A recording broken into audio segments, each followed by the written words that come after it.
الحمد لله رب العالمين، والصلاة والسلام على سيد الأنبياء والمرسلين وعلى آله وصحبه وأولياء أمته أجمعين، أما بعد.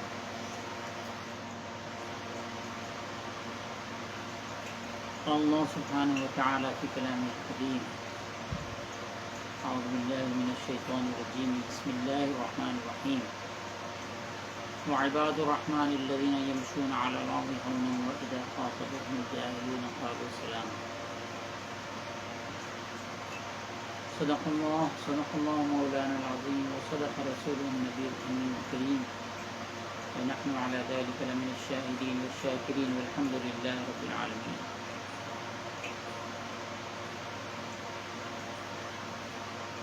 سامعین کرام، برادران طریقت، برادران اسلام، الحمدللہ آج کشف المحجوب شریف کا 29واں درس ہے، اور روز شنبہ شعبان المعظم کا آخری روز شنبہ ہے. اب انشاءاللہ 1-2 دن کے بعد رمضان مبارک شروع ہوگا. ہم درس کو آج کشف المحجوب شریف کا درس آج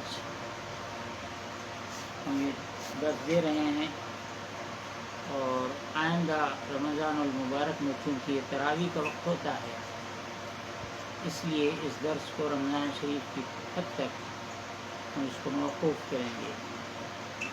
البتہ وقتاً فوقتاً رمضان المبارک اور اس سے متعلق پری ریکارڈڈ ویڈیو اپلوڈ کرنے کی کوشش کریں گے، اور کسی ایسے وقت میں اس کو ہم اپلوڈ کریں گے کہ لوگ آسانی سے دیکھ سکیں، جو رمضان المبارک سے متعلق ہو. آئیے ہم آگے چلتے ہیں. ہمارا یہ باب التصوف چل رہا ہے. اب تک تصوف لفظ کی تحقیق، معنی کی تحقیق، اور اس کے تمام بلکہ اکثر و بیشتر پہلوؤں کی تحقیق کی جا رہی تھی. حضرت داتا گنج بخش رحمۃ اللہ تعالی علیہ اس پر اپنا تحقیقی بیان جو آپ نے تحریر فرمایا ہم پڑھ کر سنا رہے تھے، سمجھا رہے تھے. اب یہاں سے جو شروع ہو رہا ہے وہ حصہ یہ ہے، داتا گنج بخش رحمۃ اللہ تعالی علیہ سے پہلے جو بزرگان دین گزرے ہیں، تصوف سے متعلق ان کے اقوال کو یہاں پر آپ لاتے ہیں. چلیے ہم آگے چلتے ہیں. مشایخ ان قصرا اندرین معنی رموز بسیار است. مشایخ کرام کا اس معنی میں، تصوف کے معنی میں، اس کے رموز میں، مشایخ اندرین معنی، اس معنی میں بہت سے رموز ہیں. تحدی کے حد، اس کی انتہا یہ ہے کہ کلیت آنرا ایسا نہ توان کر کہ تمام اقوال کو، تمام رموز کو یہاں پر ان کا احاطہ نہیں کیا جا سکتا ہے. اما لیکن بعضی از رموز ایشان، لیکن ان کے رموز میں سے بعض رمز اندرین کتاب بیارم، میں اس کتاب میں نے لائے ہیں، لکھے ہیں، تا فائدے تمام تر شود، تاکہ اس کا فائدہ، تمام تر فائدہ لوگوں تک پہنچے. یاد کنم انشاءاللہ تعالی و باللہ التوفیق، میں ان کو یہاں پر یاد کرتا ہوں، ان کو دہراتا ہوں، یہاں پر لکھتا ہوں۔ ذوالنون مصری رحمۃ اللہ علیہ گوید، ذوالنون مصری رحمۃ اللہ تعالی علیہ کہتے ہیں الصوفی اذا نطق بان نطقه من الحقائق وان سکت نطقت عنه الجوارح لقطع العلائق۔ حضرت خود اس کا ترجمہ فرماتے ہیں صوفی آن بود، صوفی وہ ہوتا ہے کہ چن بگو یا جب وہ بات کرتا ہے، جب وہ بولتا ہے، جب وہ بیان کرتا ہے، بیان نطخش، اس کی نطق، اس کی زبان، اس کی گویائی کیا ہوتی ہے؟ حقائق حال عبوت، اس کے حال کے حقائق بیان کرتی ہے، یعنی وہ جو کچھ ہے وہ اس کا حال بیان کرتی ہے، اس کی گفتگو اس کے حال، گویا گفتگو اس کے حال کی مظہر ہوتی ہے۔ آپ انشاءاللہ اس میں جتنے صوفیاء کرام کے یہاں پر اقوال لائے گئے ہیں، آپ ان میں ہر ایک کا ایک الگ الگ نقطہ پائیں گے۔ بعض دفعہ بعض نقطے مشترک ہوں گے، ایک جیسے ہوں گے، لیکن زیادہ تر رموز الگ الگ ہوں گے۔ اس بارے میں جب طالب علمی کے دور سے پھر درمیان میں یونیورسٹی کے میں معلم کی، پروفیسر کی حیثیت سے پڑھانے کے زمانے میں اور آج کے زمانے میں نے اس پر بہت غور کیا کہ صوفیاء کے جو مختلف اقوال ہیں ان کے حال کے مطابق لوگ جو مستشرقین ہیں یا اور دیگر دنیا دار ہیں جو اس تصوف کے مخالفین ہیں یا تصوف کو مانتے بھی اگر ہیں تو کوئی جزوی چیز کو مان گئے، لیکن یہ اختلاف جو صوفیاء کے اقوال میں آتا ہے وہ ان کو ان کا نظریہ کہتے ہیں۔ میں یہ لفظ کو سمجھانا چاہتا ہوں۔ مثلا لوگ کہتے ہیں اس بارے میں ذوالنون مصری کا یہ نظریہ ہے، جنید بغدادی رضی اللہ عنہ کا یہ نظریہ ہے، بشر حافی کا یہ نظریہ ہے، اور اس طرح کے بعد نظریہ کہتے ہیں۔ تھاٹ یہ تھاٹ نہیں ہے، یہ نظریہ نہیں ہے، یہ تھیوری نہیں ہے، پھر کیا ہے؟ اس کا جواب داتا گنج بخش عنایت فرماتے ہیں صوفی آن بود، صوفی وہ ہوتا ہے کہ چن بے گویت جب وہ بات کرتا ہے، بیان نطق شقائق حال او بود، اس کا بیان، اس کی گفتگو اس کے حال کی حقیقت کو بیان کرتی ہے۔ اس کا جو حال ہوتا ہے، اس پر جو واردات ہوتی ہے، وہ جس راہ سے گزرتا ہے، جس مصیبت سے گزرتا ہے، جس ریاضت سے گزرتا ہے، قرآن مجید کی تلاوت ہو یا اوراد ہوں یا وظائف ہوں یا اذکار ہوں یا مخلوق خدا سے اس کے تعلقات ہوں، عوام الناس سے تعلق ہو، اپنے پیر سے تعلق ہو، اپنے بزرگوں سے تعلق ہو، یا پھر اوپر بزرگوں کے اوپر جو سلسلہ صحابہ کرام کے اوپر چلا جاتا ہے، اہل بیت اطہار سے جا ملتا ہے، سیدنا علی کرم اللہ وجہہ رضی اللہ عنہ سے مل جاتا ہے، رسالت میں آپ صلی اللہ تعالی علیہ وسلم سے ملتا ہے، تو بات دراصل یہ ہے کہ اللہ رب العزت کی شان یہ ہے کل یوم ہوا فی شان، ہر لمحہ ایک نئی شان سے اس کی ظاہر ہوتی ہے۔ اسی طرح صوفیاء پر اللہ رب العزت کی جو تجلی ہوتی ہے اس کی شان کی، وہ بیان کرتے ہیں۔ چونکہ تجلیات کو تکرار نہیں ہے، لہذا صوفیوں کے اقوال پر بھی تکرار نہیں ہے، کوئی کچھ کہتا ہے تو کوئی کچھ کہتا ہے، لیکن وہ کیا ہوتا ہے؟ بیان نطخاش، اس کی بات چیت کا بیان، اس کی گفتگو کا بیان، اس کی اسپیچ کیا ہوتی ہے؟ حقائق حال عبوت، اس کے حال کی حقیقت بیان کرتے ہیں۔ یعنی چیزی نہ گویا، یعنی وہ چیز نہیں کہتا ہے کہ ان نباشد، وہ نہیں کہتا ہے جو وہ نہ ہو، و چون خاموش باشد یعنی ساکت باشد معاملتش معبر حال وی شود، اگر وہ خاموش ہوتا ہے تو اس کا معاملہ، اس کا ظاہر، اس کے افعال، اس کے حرکات، اس کے سکنات، گویائی تو موقوف ہے، اس کے حرکات و سکنات اس سے گویا ہوتے ہیں، گویا وہ زبان سے گفتگو نہیں کرتا ہے بلکہ اس کا حال گفتگو کرتا ہے، اس کا چہرہ گفتگو کرتا ہے، اس کی آنکھیں گفتگو کرتی ہیں، اس کے ہاتھ پیر گفتگو کرتے ہیں، اس کے اشارات گفتگو کرتے ہیں۔ اگر کوئی یہ کہے تو یہ کیسا ہو سکتا ہے؟ تو مثال کے طور پر جب کوئی آدمی غصے کے عالم میں ہو اور غصہ شدت کا غصہ ہو، اگر وہ غصے کو ضبط کر لیتا ہے، زبان سے غصے کا اظہار نہیں کرتا ہے، تو اس کا غصہ اس کے چہرے سے ظاہر ہوتا ہے، اس کی آنکھوں سے ظاہر ہوتا ہے۔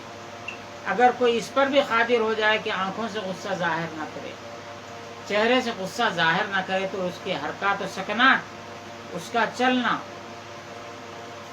اس سے اس کا غصہ ظاہر ہوتا ہے۔ بالکل اسی طرح جب کوئی شخص کسی نعمت کے ملنے پر خوشی سے سرشار ہو جاتا ہے، جب راستہ چلتا ہے تو راستہ چلنے والے دیکھ کر یہ کہہ سکتے ہیں کیا مسرور شخص جا رہا ہے، کیا خوشحال شخص جا رہا ہے، اس کے چہرے سے خوشی ٹپک رہی ہے، اس کے ہاتھ پیر میں جو خوشی کی جو روش ہے اس کے ہاتھ پیر سے ظاہر ہوتی ہے۔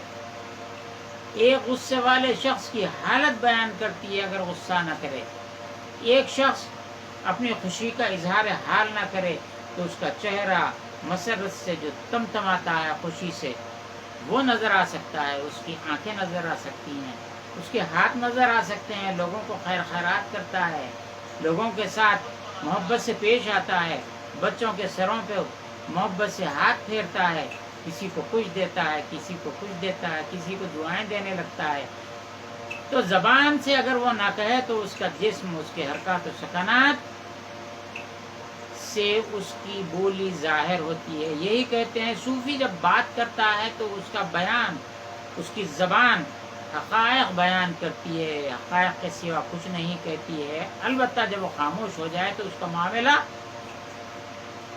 یعنی اس کے ظاہر، اس کے حرکات و سکنات اس کے حال کا اظہار کرتے ہیں۔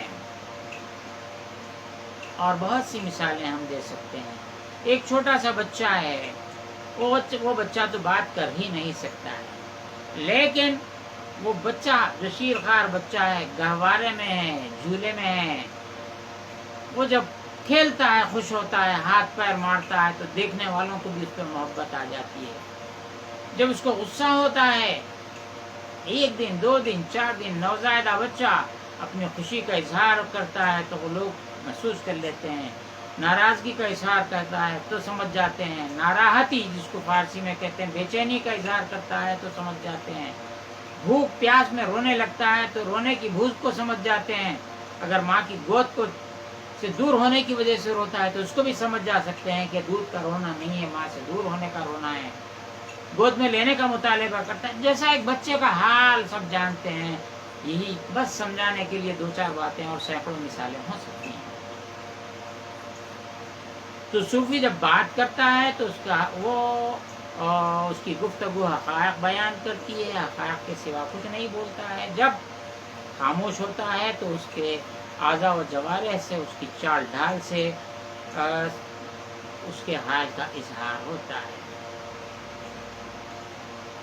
وَبِقَطْعِ عَلَائِقِ حَالِ وَيْنَاتِ الشَّوَارِ، اور وہ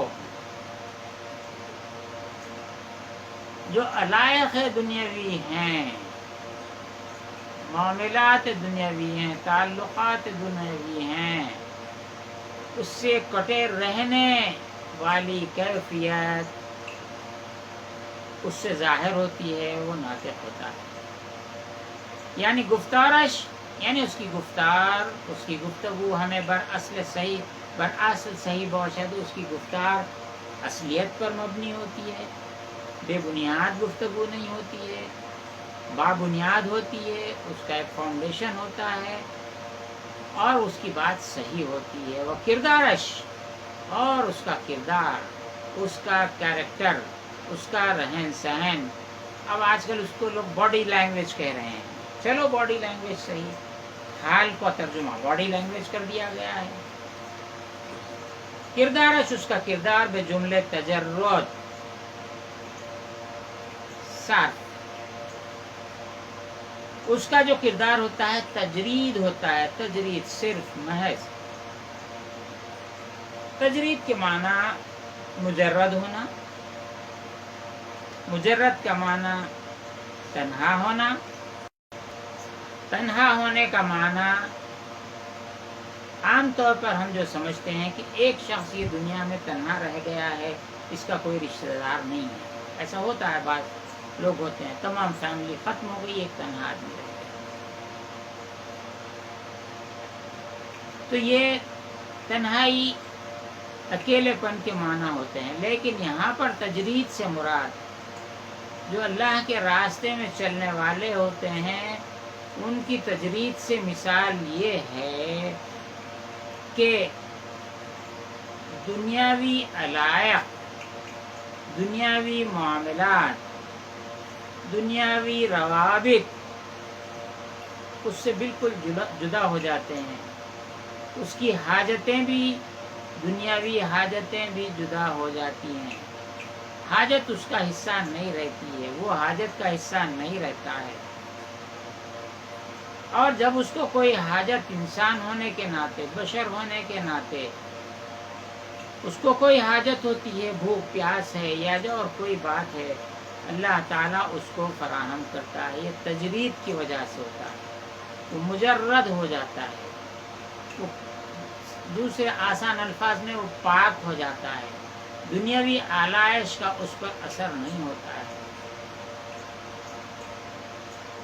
یوں بھی آپ اس کو سمجھ سکتے ہیں کہ جو حادثات عالم ہیں، ان حادثات کا ان پر کوئی اثر نہیں ہوتا، جو غم و اندوہ ہیں، ان غم و اندوہ کا ان پر اثر نہیں ہوتا، اندیشہ فردہ یعنی کل کیا ہوگا، اندیشہ فردہ بھی ان کو نہیں ہوتا، کل کی ان کو فکر نہیں ہوتی ہے، آج کا ان کو یا گزرے ہوئے کل کا غم ان کو نہیں ہوتا ہے، گزرے ہوئے کل کا غم نہیں ہوتا ہے، آئندہ کا کوئی خوف نہیں ہوتا ہے کہ کل کیا ہوگا، آج کھانے کے لیے ہے تو کل کیا میسر ہوگا، ان کو اس کی فکر نہیں ہوتی ہے۔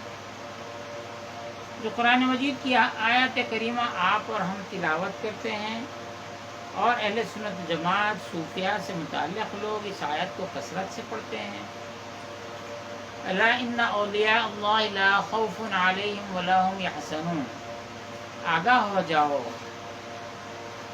اللہ کے اولیاء یعنی اللہ کے دوستوں کو لا خوفون، خوف نہیں ہوتا۔ آپ خوف کی تھیوری، فیئر تھیوری کو آپ سمجھ لیں، ایک جملے میں، آدھے جملے میں سمجھانے کی کوشش کروں گا۔ خوف کا تعلق فیوچر سے، کل کیا ہوگا، پرسوں کیا ہوگا، ترسوں کیا ہوگا، مہینے بھر بعد کیا ہوگا، جیسا کہ ہمارے پاس یہاں پر فیئر تھیوری ہندوستان میں ہمارے پاس چل رہی ہے۔ وہ فیئر تھیوری یہ ہے کہ قانون بنا ہے جس میں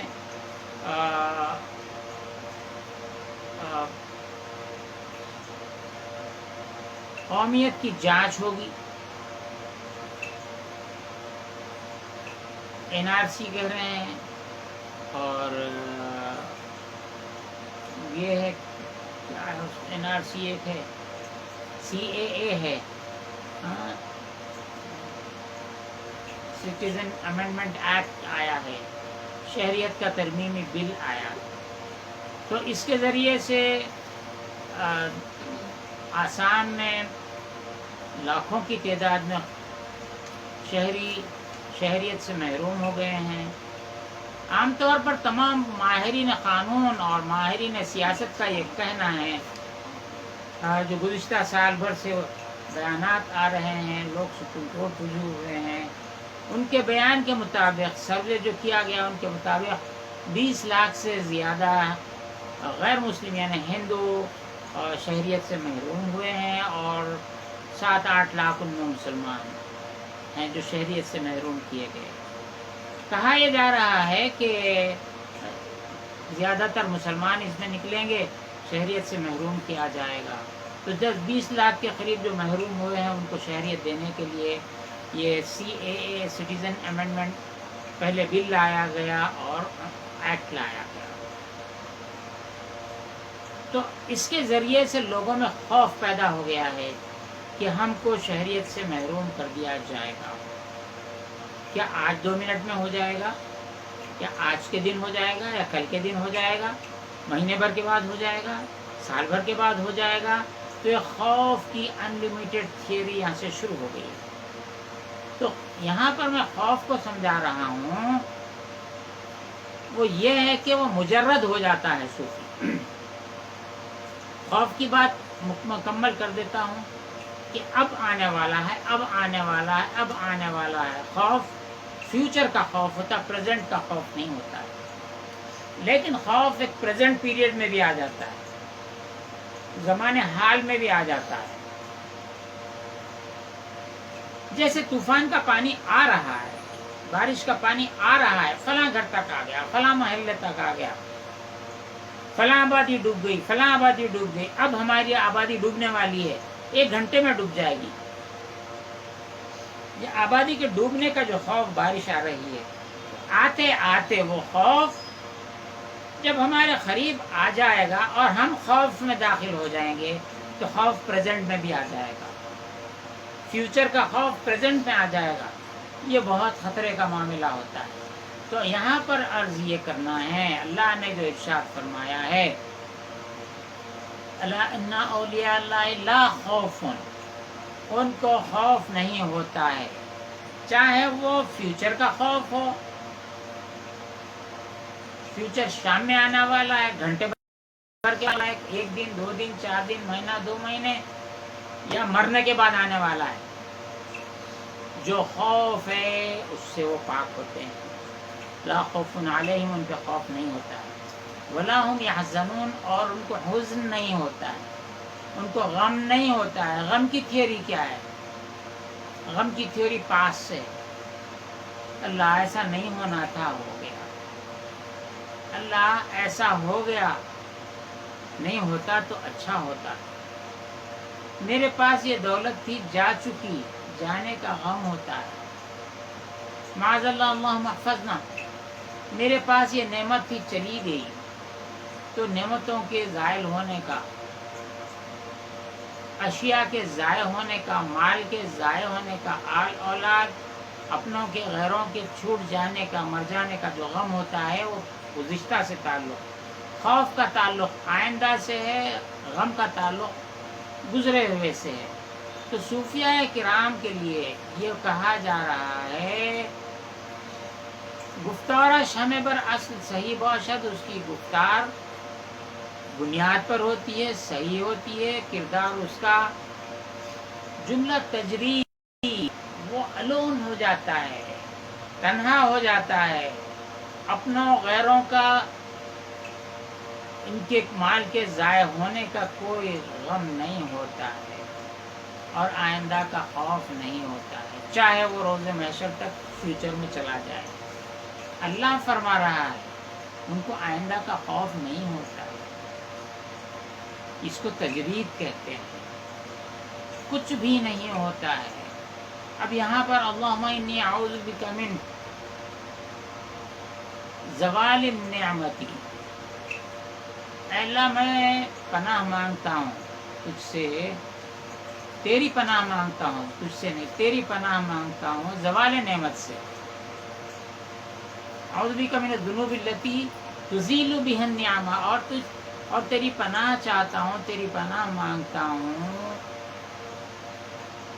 نعمتوں ایسے گناہوں سے، ایسی خطاؤں سے کہ جن کی وجہ سے نعمتیں زائل ہو جاتی ہیں. تو یہ ہے کہ وہ تجرید کی حالت میں ہوتا ہے. چن می گویا، جب وہ بات کرتا ہے، قولاش اس کا قول ہمیں حق ہوا، تمام کا تمام سچ ہوتا ہے. چن خاموش باشد، جب وہ خاموش ہوتا ہے، زبان بند رکھتا ہے، فعلش اس کا فعل ہمیں فخر، تمام کا تمام وہ فخر بن جاتا ہے. فخر کیا چیز ہے؟ فخر ظاہری معنی عام طور پر تنگ دستی کو کہتے ہیں، اور عام معنی میں افلاس کو کہتے ہیں. جیسا کہ حدیث میں بھی آیا کہ کاد الفقر ان یکون کفرا. یہ بات قریب تھی کہ فقر یعنی تنگ دستی، افلاس، یہ کفر قرار دی جائے. یہ ظاہری تنگ دستی کی طرف اشارہ ہے، لیکن حضور صلی اللہ علیہ وسلم نے جو فرمایا الفقر فخری، فخر میرا فخر ہے. تو یہ فخر کیا ہے؟ دونوں جہان سے بے نیاز ہو جانا، یہ فخر. تو جب وہ خاموش ہوتا ہے تو دونوں جہان سے بے نیاز ہوتا ہے. جنید گوید رحمۃ اللہ علیہ، حضرت جنید بغدادی رضی اللہ تعالیٰ عنہ کہتے ہیں التصوف نعت مقیم العبد فيه، قیل نعت للعبد ام للحق، فقال نعت الحق حقیقته ونعت العبد رسمه. حضرت خود ترجمہ فرماتے ہیں یعنی تصوف نعتیز، تصوف ایک نعت عربی میں صفت ہوتا ہے، تصوف ایک صفت کا نام ہے. جیسے فقر جو تنگدستی کی بات تھی، اس کی تنگدستی کو وہ جانتا ہے، آدمی دوسرا نہیں جان سکتا. یہ تنگدست شخص ہے، اگر خدا نخواستہ اس کی تنگدستی اس حد کو پہنچ جائے کہ اس کو کھانے کا کھانا نہ ہو، پہننے کو کپڑا نہ ہو، تو بھوک سے جب نڈھال ہوتا ہے، وہ سوال نہیں کرتا ہے، تو اس کا چہرہ اس کے فقر اور تنگدستی کو، بھوک کو بیان کرتا ہے. اس کا لباس تنگدستی اور فقر کو بیان کرتا ہے. قرآن مجید میں آیا فقراء وہ نہیں ہیں، فقراء تو وہ ہیں جو گڑ گڑا کر سوال نہیں کرتے، یا لا یسألون الناس الحافا، وہ گڑ گڑا کر نہیں مانگتے ہیں. حضور نے فرمایا، ارشاد فرمایا کہ وہ فقیر نہیں ہیں جو تمر یا تمرتین، ایک کھجور یا دو کھجور کسی گھر پہ مانگ لیتا ہے. ان کو چہروں سے پہچانا جا سکتا ہے.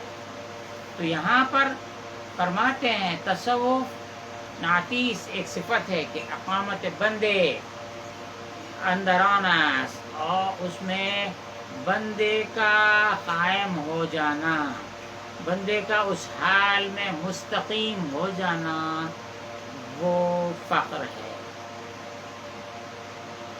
وہ تصوف ہے، فخر نہیں. میں فخر کی بات ادھر سے آ گئی، وہ تصوف ہے. گفتند لوگوں نے کہا کہ نعت حق است، صفت بے شک یا صفت بولنا حق ہے، یا نعت حق است یا نعت خلق. گفتند کہ نعت حق است یا نعت خلق، لوگوں نے کہا کہ یہ حق کی صفت ہے یا مخلوق کی صفت ہے. گفت آپ نے جواب دیا حقیقتش نعت حق است،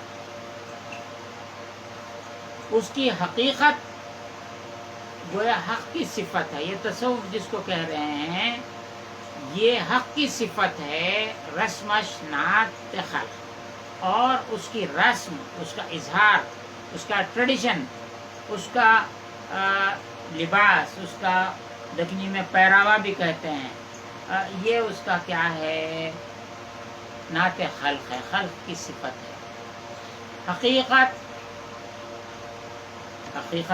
اس کی نعت حق ہے، اور اس کا رسم نعت خلق ہے، یعنی اب اس بات کو پھر سے سمجھاتے ہیں، یعنی حقیقتش فنا ہے صفت بندے، حقیقت اس کی فنا ہے، صفت بندہ اقتضا کنار، بندے کی صفت اس بات کی طالب ہوتی ہے، بندے کی جو طبیعت ہوتی ہے اس بات کی طالب ہوتی ہے، کس بات کی؟ اقتضا کنار، خواہش کرے، طلب کرے، مطالبہ کرے، وہ فنا ہے صفت بندے، اور بندے کی جو صفت ہے وہ فنا ہو جائے، بے بقا صفت حقوقت حق کے ساتھ باقی ہو جائے، یعنی بندے کی صفات کا حق کی صفت میں فنا ہونا، یہ تصوف ہے۔ آگے داتا گنج بخش کی کرامت ہے، دیکھو آگے کون سا بیان آ رہا ہے، رسم اور حقیقت کی بیان کرتے ہوئے روزے کا بیان وہ لا رہے ہیں، فرمان آگے آتا ہے بیان، خود اشارہ ابھی سے دیتا ہوں تاکہ آپ کو بات سمجھ میں آئے۔ روزے کی مثال دیتے ہیں، روزہ بندہ رہتا ہے اور چلیے عبارت پڑھ لیں گے، ایک ہی لائن ہے، کیوں جمپ کروں۔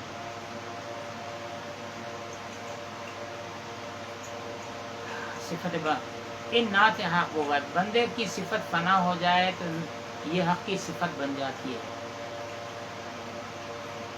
جو بندے کی صفت ہے وہ کیا ہے؟ رسمش دوام مجاہدت، اس کی رسم یہ ہے کہ بندہ مستقل مجاہدہ کرتا رہتا ہے، بندے اقتضا کنات، بندہ مطالبہ کرتا ہے، اس کی طبیعت یہ چاہتی ہے، اور دوام مجاہدہ تھا، اور دوام ہمیشہ مجاہدہ کرنا یہ بندے کی صفت ہے۔ اور چون معنی دیگر رانی، اگر اس کے دوسرے معنی لیں، چنان بوت ایسا ہوتا ہے کہ اندر حقیقت توحید، حقیقت کی توحید کی حقیقت کے اندر ہی بندے را نات درست نہ آیات، جو توحید کی حقیقت ہے اس میں کسی بندے کی صفت درست نہیں ہوتی ہے۔